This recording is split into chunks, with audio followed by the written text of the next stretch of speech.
Hello people, welcome back into this channel. So in this video I would like to give you a tutorial about Apple Notes and the way how you can attach the picture. So mostly I use the Apple Note just to create the daily activity and just record what I do on those days. So let's just jump into the tutorial. Now open the Apple Notes and then create the new notes by go tap into this icon, and then next you can just create the title. So I would like to type my healthy food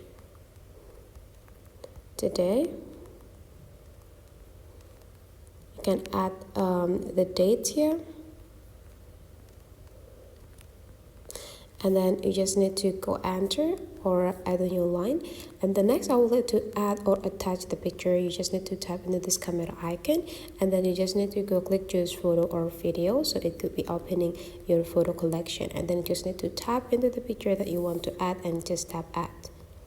And now you already got this picture. Now you can just add the descriptions.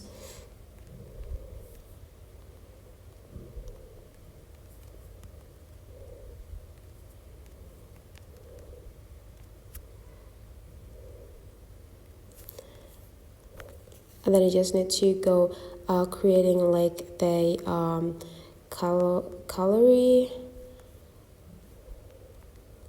calories description, and then you just need to add some more information, and so on and so on. And then you just need to tap done, and you already got a notes with the photo on it, so you will not gonna miss what you have been eating or the daily that you have been done for several days ago. So that's for today's tutorial. Hopefully you enjoy this, and let's meet again into other tutorial.